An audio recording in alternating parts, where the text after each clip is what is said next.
नमस्कार, मैं ए के यादव स्वागत करता हूँ आपका मेरे यूट्यूब चैनल में ईपी करियर कंसल्टेंसी में। तो आज मैं कुछ नए टॉपिक और नए वीडियो के साथ आया हूँ। तो मैं आपको भी बताना चाहूँगा कि जो मैं नए टॉपिक और नए वीडियो में जो इस बार आया हूँ मैं वो, तो बहुत सारे डॉक्टर्स और बहुत सारे लोगों के मुझे कॉल्स आए कि सर हम नीट पीजी फेल हैं, ठीक है, या फिर हमें इंडिया के अलावा कोई और ऑप्शन मिल सकता है क्या एमडीएमएस के लिए, ठीक है। तो उनके लिए ही मैं खासकर ये वीडियो बनाई है मैंने, ठीक है।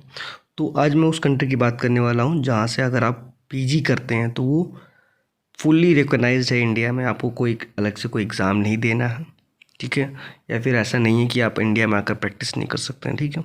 तो जी हाँ, मैं सही बता रहा हूँ आपको मैं। तो इस वीडियो में बात करने वाला हूँ नेपाल के बारे में, ठीक है।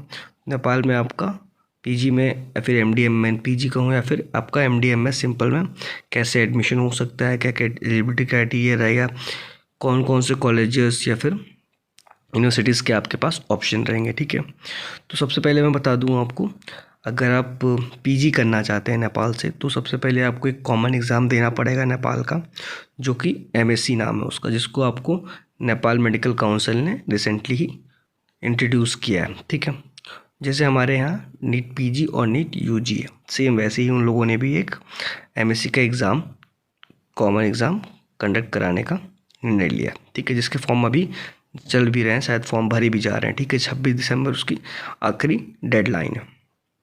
तो बताता हूँ मैं आपको, तो एमएससी क्या है, medical education commission entrance exam. ये कॉमन एग्ज़ाम है जिसके बेसिस पे आपका यूजी और पीजी दोनों में एडमिशन लिया जाएगा, ठीक है।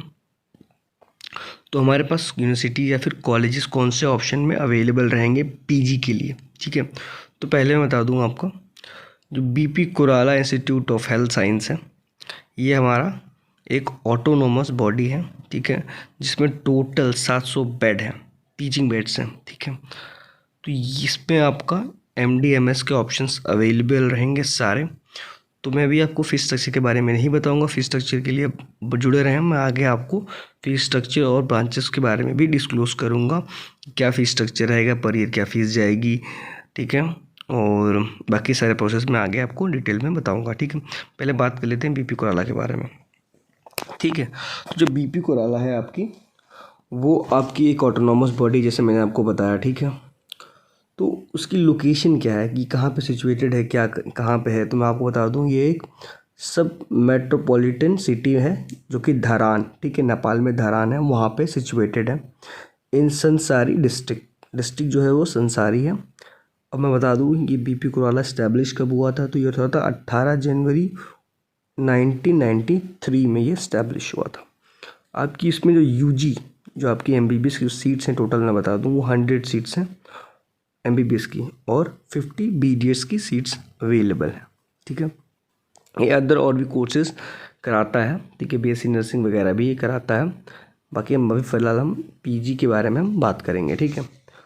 तो साथ ही साथ मैं बता दूँ आपको, जो दूसरा ऑप्शन हमारे पास है वो है आपका IOM, ठीक है।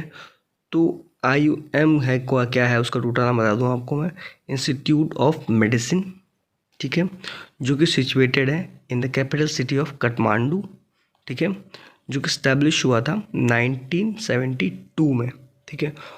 IOM एक सिर्फ कॉलेज है जिसका एफिलिएशन है आपका त्रिभुवन यूनिवर्सिटी में। तो आप ये कहेंगे कि त्रिभुवन यूनिवर्सिटी से एफिलिएशन है इसका। देखिए, नेपाल में दो यूनिवर्सिटी हैं आपकी, एक तो त्रिभुवन यूनिवर्सिटी है, दूसरी काठमांडू यूनिवर्सिटी है। तो जो IOM है वो एफिलिएटेड है किससे, आपकी त्रिभुवन यूनिवर्सिटी से, जिसके अंडर 663 बेड्स का हॉस्पिटल आता है टोटल, ठीक है, त्रिभुवन यूनिवर्सिटी के अंडर, ठीक है। और ये one of the largest hospital है in the entire Nepal, Tribhuvan university का। और देखिए, यूनिवर्सिटी तो जाहिर सी बात है इसके अंडर कॉलेजेस आएंगे, ठीक है। तो जो नीट पीजी फेल स्टूडेंट्स हैं, ठीक है, तो वो कॉमन एग्ज़ाम जब देंगे एमईसी का, ठीक है, तो वो एलिजिबल हैं इन दोनों में एडमिशन लेने के लिए, पास करने के बाद वो एलिजिबल हैं इसमें एडमिशन लेने के लिए। तो जो त्रिभुवन यूनिवर्सिटी है उसके अंदर और भी बहुत सारे कॉलेजेस आते हैं, जैसे मैं आपको बता दूं, चितवन मेडिकल कॉलेज है, ठीक है, भरतपुर में। गंडकी है मेडिकल कॉलेज पोखरान में। जानकी मेडिकल कॉलेज है जनकपुर में। कृष्ण मेडिकल कॉलेज है ललितपुर में, और आपका जो नेशनल मेडिकल कॉलेज है वो बीरगंज में है। ठीक है, तो ये सारे कॉलेजेस आते हैं अंडर त्रिभुवन यूनिवर्सिटी में। ठीक है, तो मैं आपको बता रहा था जैसे कि त्रिभुवन यूनिवर्सिटी के बारे में। तो जो नीट पीजी, ठीक है ना, जो नीट पीजी आपके पास स्टूडेंट्स है, ठीक है, तो उनके लिए एक बेहतरीन ऑप्शन ये भी हो सकता है कि वो नेपाल में एडमिशन ले लें। ठीक है, और क्या कर सकते हैं, वो ये कर सकते हैं कि बिना कोई एग्ज़ाम दिए, जैसे जो नीट पास स्टूडेंट, जो नीट पीजी पास स्टूडेंट्स हैं, ठीक है, विदाउट कॉमन एग्ज़ाम एमएससी का दिए ही एडमिशन ले सकते हैं। किसमें, जो एफिलिएटेड कॉलेजेस हैं इसमें त्रिभुवन यूनिवर्सिटी के डायरेक्ट एडमिशन वो ले सकते हैं इसमें। ठीक है, अपनी पढ़ाई कंटिन्यू कर सकते हैं बिना कोई एग्ज़ाम दिए।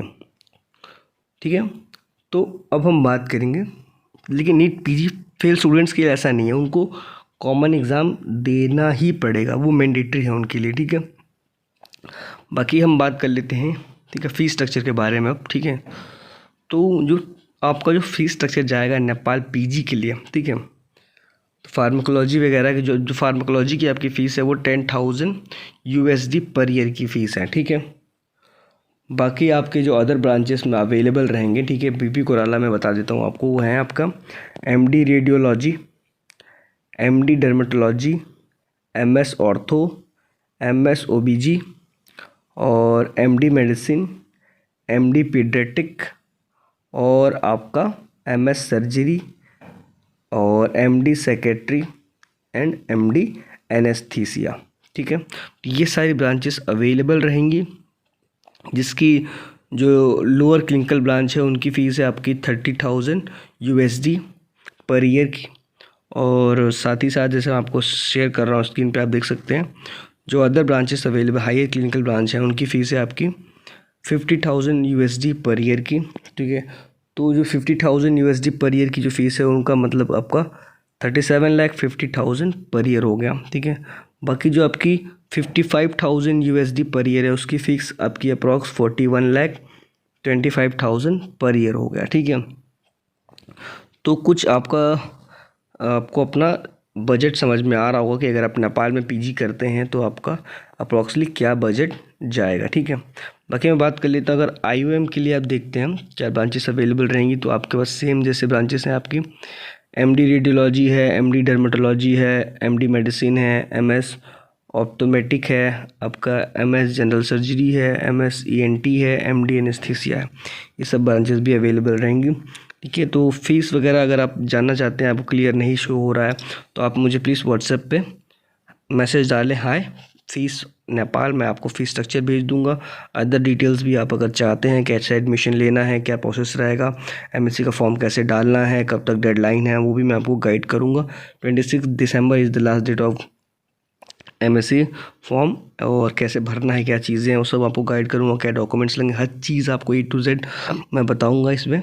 ठीक है, आप मुझे व्हाट्सएप पे हाई लिख सकते हैं फ़ीस स्ट्रक्चर वगैरह जानने के लिए, प्रोसेस शुरू करने के लिए, अपना एडमिशन प्रोसेस शुरू करने के लिए मुझे कॉल भी कर सकते हैं जानकारी लेने के लिए। ठीक है, तो अगर आप हमसे जुड़ना चाहते हैं तो मुझे प्लीज़ कॉल करें, मुझे आप व्हाट्सएप करें।